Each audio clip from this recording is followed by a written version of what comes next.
Let's begin. This is a sunny day here in Madrid. I'm speaking from my home. Let's begin straight away. It's a pleasure to be here at this SkyTeach conference. Of course, Russia is a country that I know quite well. Let's begin. We're talking about the flipped classroom. And if you've read the abstract, you'll know that this is an introduction to the flipped classroom. So if you are an expert, then maybe this is not necessary for you. This is more an introduction, but I hope you find it useful. Let's begin straight away with a simple outline of the talk. This is what I'm going to talk about in the next half hour. We're going to explain very simply what the flipped classroom is. Then I'm also going to explain where the idea came from, because I think it's a nice story and it's a very practical story, and I actually think that it's useful to know about the origin of the flipped classroom. Then I'm going to explain how I have adapted the flipped classroom for English grammar presentation in the book Gateway. And then we're going to look at some general reasons of the rationale of how and why we can use flipped classroom videos with our students. The fifth section will be looking at one or two possible problems and also solutions, and then very briefly some very basic ideas for making your own flipped classroom videos if you want to do that. Right, so first question, what is the flipped classroom? Well, to begin, I think we need to decide what is a traditional classroom. Now, if you think of university classes, probably you would agree that often what would happen is that the teacher goes to the class and the teacher instructs, teaches, presents information, for example, for 45, 50 minutes, and the students listen as a whole class. And then at the end of the class, the teacher will give some work to do, some practice activities, some homework. That could be questions, it could be an essay, it could be a summary. Okay, that we will actually talk about if that is a true traditional classroom in English at the end of the session. But I think you would agree that that is a basic idea of a class. The teacher teaches in the lesson and the students practice for homework. Now, the flipped classroom is called the flipped classroom because we are going in the other direction. We are having the instruction at home and the practice will be in class. Okay, so the idea is that the students watch. It doesn't have to be a video, but it is often a video. The students watch a video presentation of some instruction, some teaching, some presentation of information. And the good thing about that is it means that we have time, more time in class to do practice activities. And it also means that the teacher is able to monitor and help individuals or small groups of students instead of having to speak to the whole class. Now, I have watched some of the previous presentations, very interesting, and I know that one of the problems that you have often is in Russia is you don't have many hours of English. So what we're doing with the flipped classroom is we are increasing the possibility of teaching. We're giving more chance for learning outside the classroom, which when we don't have much time is a great help, I think. And really the whole origin of the flipped classroom, I think, is a very practical origin, and it's very, very useful to think about why this started. If you don't know about this, the two people who really began the flipped classroom and made it popular are Jonathan Bergman and Aaron Sams. And they are science teachers in the United States. And as it says here, it says that in 2006, they both started teaching at a high school in Colorado. And the problem that they found is that many students missed a great deal of school because of sports and activities. Now, to get over this problem, what happened was one day Aaron discovered that there was a technology, there was a way that they could create presentations, a PowerPoint slide with voice, with notes, and they could record that and make it available online. And this really was the origin of the flipped classroom. They could create lessons online that the students could watch. Now, the interesting thing about this is that, of course, this was very, very useful for those students who missed the class. Now, obviously, I think that many of you will be teaching maybe classes of up to 20 students, possibly even more. I would say that for me, my classes are up to 20 students. It's very common for 1 or 2 or 3 students to be away. Maybe they've gone to the dentist, maybe they are ill, they have a cold, maybe they've gone somewhere, but it's very common to miss 1 or 2 lessons. And the great thing about the flipped classroom is that even those students who miss a lesson, they are not going to miss your presentation, because you can ask them to watch the presentation later at home. So they're not going to miss the class. The interesting thing that these 2 teachers discovered is that even the students who were actually in class wanted to watch these videos. And that's interesting, that the students actually found it useful. Even though they watched the class, they wanted to watch the lessons afterwards online. Now, I will come back to this later as well, but I think the key is, the secret of the success of the flipped classroom is that students find it useful, because students do not always understand everything that we present immediately. So some of the students will understand some of it, but they won't understand all. But if they can re-watch videos, it means that they won't miss anything, and that they will be able to learn at their own speed. These, I think, are key reasons why the flipped classroom is popular. Now, some would also watch these videos as revision. And again, what a great tool, what a great way of helping students to revise. You cannot go to their houses to teach them again before an exam, but you can make these videos available so that the students could watch again before a test, which is great, great revision. Again, I think it's just a great use of technology. Now, if you are interested in reading more about the origin of the flipped classroom, 2 very interesting books by Bergman and Sams, Flip Your Classroom and Flipped Learning. So go away and read those. I will say now that these 2 teachers have developed the idea a lot more, and they've taken it in quite a radical autonomous direction, which I think is very interesting, but I find it realistically quite difficult to implement with teenage students. But if you're interested in following that direction, then please do watch those, read those books, because they are very, very interesting. Now, what I decided when I learned about the flipped classroom, I thought that this would be a great way to present grammar. That's usually the most important content where we teach our students. So what I thought for to help to present grammar would be to create short grammar presentations that the students can watch at home. Okay, it's very important that these videos are completely linked to the reading topics, to the listening topics, so that the students can follow these videos easily. Okay, so they're short integrated videos. Now I'm going to show you an example. First of all, let's have a context. This is a low level. Okay, we're talking about A1 plus elementary students. This is a text about holidays. It's asking the question, are school holidays too long? And I think the answer we all know is no, holidays are never too long, okay?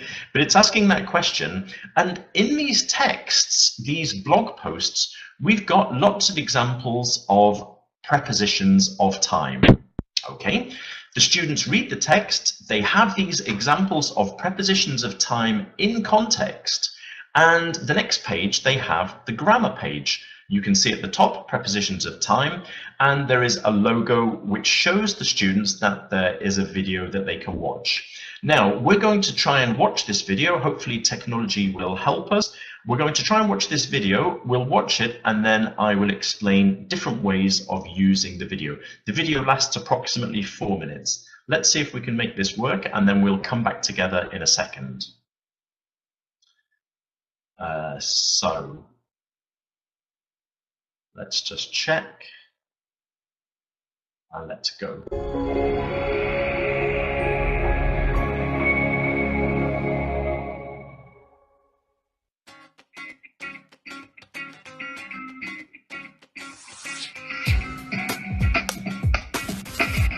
Hi, welcome to the last Gateway A1 Plus Flipped Classroom video.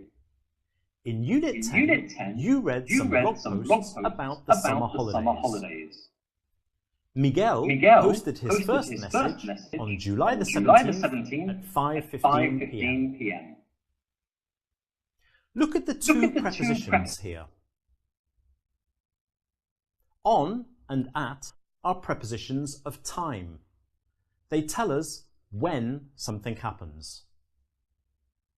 Let's look at different prepositions of time and rules about when to use them.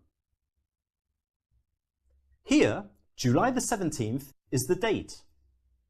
We use on with dates. So we say, posted on July the 17th.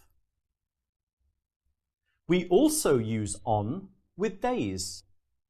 So we say, on Friday we're going to the beach.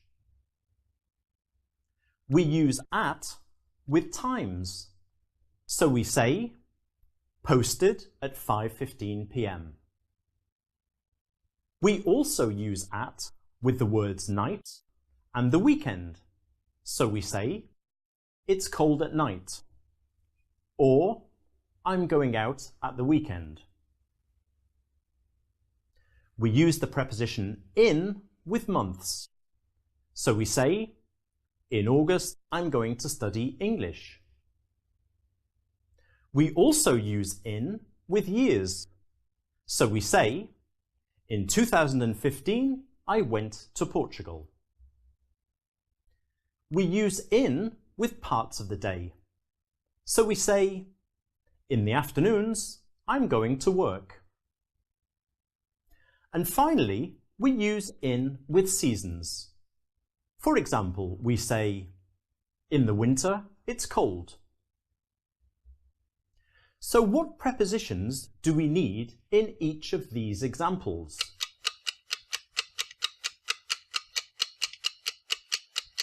We need on because we use on with days. Which preposition do we need here?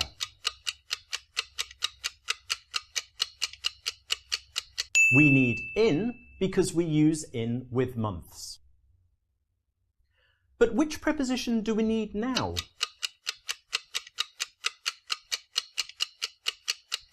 We need on because we use on with dates. Do you remember? What do we need with the morning?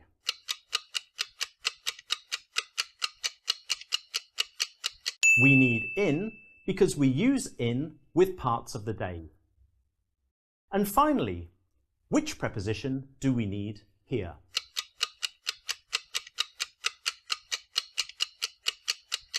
We need at because we use at with times. In fact, something very, very important is going to happen at 10 o'clock on Saturday, the 1st of July. Do you know what it is? I'm going to go to the beach to start my holidays. Yippee! Thanks for watching the A1 Plus Flipped Classroom videos. Have a great holiday and see you again soon.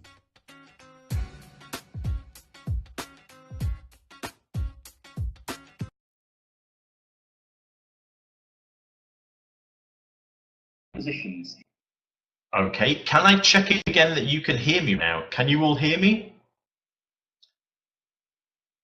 Yes, good. When there was an echo, that was my fault because I had my microphone, so I switched it off. But you can hear me again, yeah? Great, this is good. By the way, it is interesting that you wanted to answer the questions, and that's very typical, I think. So I know that you know the answers, but it's quite fun to have interaction and to answer the questions there. Now, and by the way, your prepositions of time are excellent, okay? Very, very good. Right, now, we'll come to different questions about making these yourself at the end, okay? But the idea then is the students have that video and we'll see different ways of using it. With the flipped classroom, the idea then is that the students watch this at home. Now, of course, it is possible that teenage students might try to avoid doing homework, okay? That's pretty common for students to try and do that. We always give a task sheet with the video, and that's very useful for you to remember. Give a task sheet because the task sheet will prove to you that they have watched the video or not. So apart from helping them to understand more, it's also a good way to control if they have actually done this or not. We will come back to the question of whether the students do this at home or not at the end of the session, okay? So I will come back to this question because it is an important question. Now, I think that the great thing about creating flipped classroom videos is there are lots of different ways that we can use them. The first way is the way that I have already explained, that you can get the students to watch them at home as part of their homework. They do the worksheets, and that means there is more time to practice in your lesson than the next day.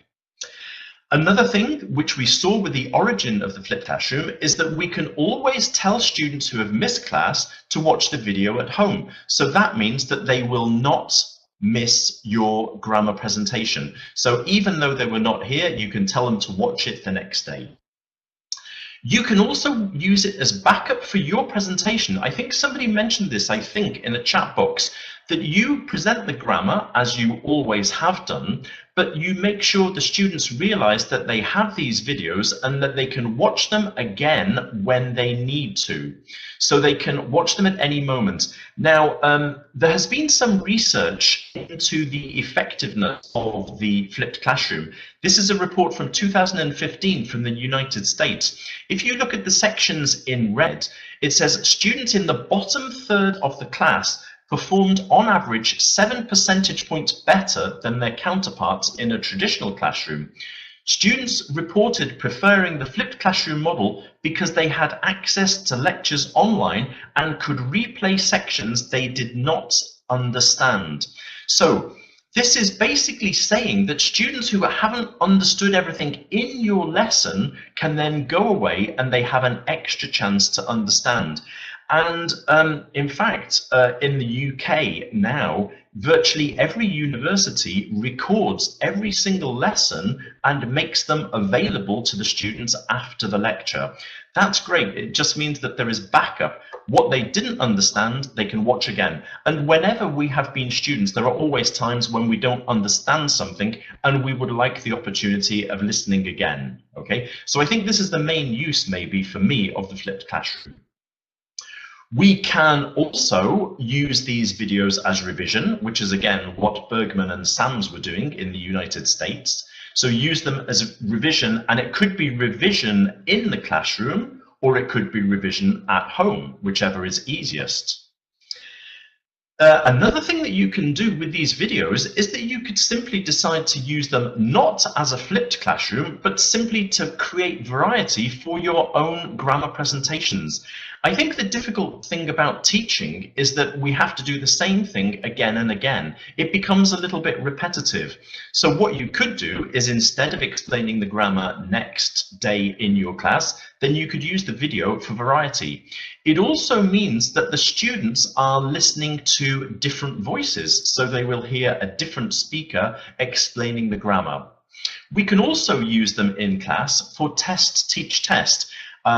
I hope you understand test, teach, test. Just to explain, one way that we can teach grammar is that we test the students. We ask them if they understand how we make the grammar, how we can use the grammar, and we get the students to work out the rules for themselves. What we can do in this case, we can get the students to work out the rules first, and then we can get them to watch the video to check their ideas to see if they are right or not. So test, teach, test. Another thing that we can do is simply use these videos if you are a new teacher and you have never explained, for example, the difference between so and such. Then what you can do is you can get the teacher to watch the video, and it might give you ideas, inspire you to present the grammar in your own different way.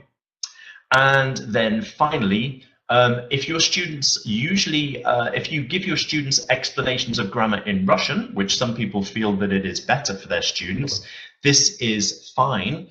Then what you can also do is that you can use these videos as gentle introduction to the students of listening in English to grammar explanations. Now, some of the main reasons I think then why these flipped classroom videos are useful, these are things that I've already mentioned a little bit. First of all, it gives the students more time to practice and communicate and interact in class, because the students have had the presentation at home and they can practice more in the lesson. Secondly, it reduces whole class time because there's less talking to the whole class, and the teacher can spend more time helping individual students or helping pairs. You can also allow the students to learn at their own speed. We said before that there are students who won't understand immediately, and this technology means that there is more chance for them to understand because they can go back and listen again. Then another thing which is very, very significant to the flipped classroom is the whole philosophy of autonomy. The idea here is that students take more responsibility for their own learning. They can decide when they watch these videos, they can decide how many times they watch them, they can decide exactly how they use them. And that, I think, is very powerful. And as I say, the actual people who began the flipped classroom would even go in a much more radical direction than me, including autonomy. And you can read about that in their books. I'll give you some more references now. And finally, these videos just offer the students a different type of presentation, okay, so they can hear somebody else explaining the grammar in a different way. Now, there are, of course, problems, as some of you, I'm sure, are already thinking, some of the problems that exist. We said before, we talked about the traditional classroom. And I have a question for you. Do you think that this is the traditional English classroom? Do you explain the grammar for 50 minutes in your lesson and then ask your students to do homework? Do you actually present anything for 50 minutes? That's a question for you in the chat box. Do you spend 50 minutes presenting grammar? No, and I think that the main difference between the flipped classroom in English and in science is that English teachers, probably we don't teach like this. I think that English lessons are more like this, okay? Short presentation, practice. Short presentation, practice. So in other words, Bergman and Sams, when they created their videos are maybe 30, 40, 50 minutes long because they would lecture for that time in a science class, maybe in a history class. I do think that English is slightly different, so we will tend to be doing short presentations and giving lots of practice anyway. So maybe the difference that the flipped classroom makes to English lessons is not as radical as in a science lesson, for example, or as in a history lesson. Now, another few practicalities for us to think about. What if students don't watch the video for homework? Well, we've said we can give them a task sheet, but I think that this question is the same for any homework that we give our students. If I give a composition to my students for homework and they don't do it, then what do you do? Do you try to discipline your students? Do you punish them? Do you lower their grade? I think the question about homework is really a question of classroom management. Whatever you do usually, then do it in the same way. Maybe in the case of grammar explanations, the grammar explanation that you find on a video is not the same as yours. Well, I think that's no problem. Each teacher explains the grammar in a slightly different way, and I think that students have to get used to different explanations, and they might find one explanation not very clear and another explanation clearer. So I think that that's just typical, that we all explain grammar in slightly different ways, and I don't think that this is a particular problem. Now, the next question, which I can't talk about in detail because there is so much to say. Some of you have asked the question, you know, how much do you need to know about technology if you want to make your own flipped classroom videos? Well, I think it's true. You have to like technology if you want to make these videos. I'll show you the basic ways to make simple videos yourself in a second. But this first book reference here, Flipping 2.0, Practical Strategies, do read that. If you're interested in making your own videos, then look at that book by Jason Bretzman, and he includes some of the technology that you need to actually create your own videos. But yes, you probably need to know a little bit about PowerPoint. You need a little bit you need to know a little bit about the technology of filming and adding the sound. The second article here, I think, is very interesting to read, because usually when we talk about the flipped classroom, most books are written about science, about history, and about other subjects. So if you're an English teacher, which I'm sure you all are, then do read this article, because it's very interesting, because I think there is a difference between English teaching and history teaching. Okay. Now, finally then, we've got different basic ideas about making your flipped classroom videos. You can film yourself giving a class to the camera, okay? So simply explain, which is what I do in the Gateway videos. I explain the grammar to the camera. You can also film yourself teaching an actual class, okay? That's how Bergman and Sams, I think, began. They often filmed themselves giving a lesson, and that meant that if anybody missed the class, they could watch it afterwards. And that's the same approach that UK universities are using. They are recording the lessons and then playing them back. And then the other thing, which is a bit more complicated, is making the PowerPoint presentation and then adding your commentary. And in that book by Bretzman, then you can find information about how to do that. And as I said, you probably have to like technology to want to do that.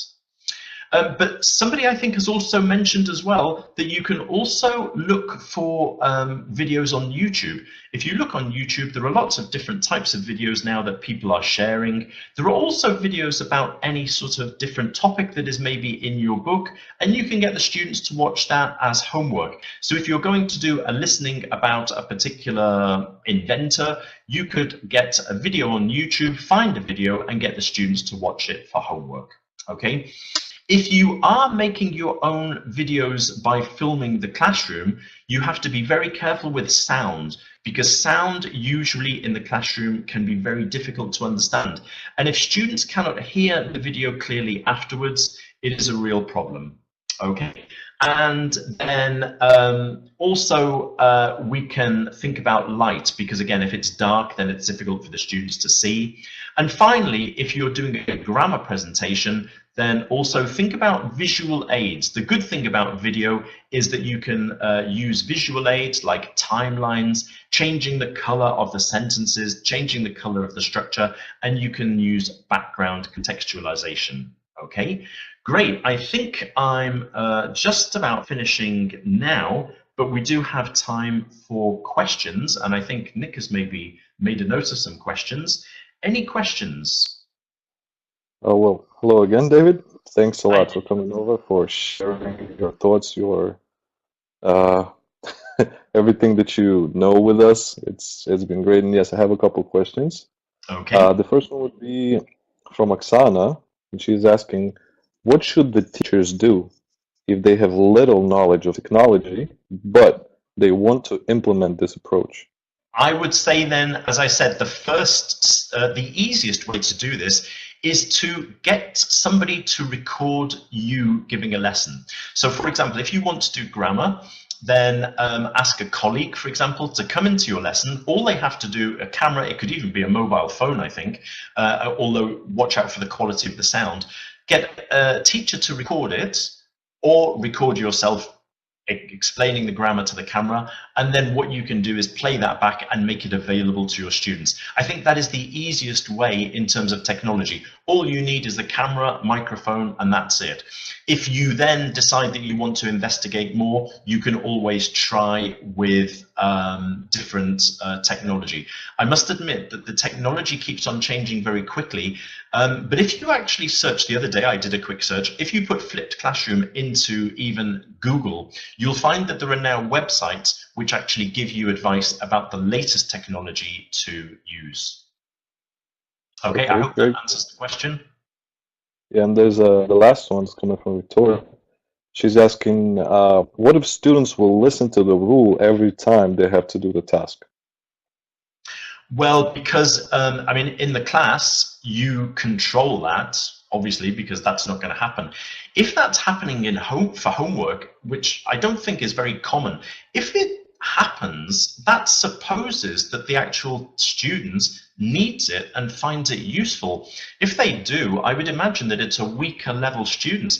And in that case, maybe that's not a bad thing. I mean, I don't think it usually happens, but if a student finds it useful to listen to the explanation, I think that's probably quite good. It's actually natural recycling and revision. So hopefully the student in the end will remember the explanation after listening to it so many times.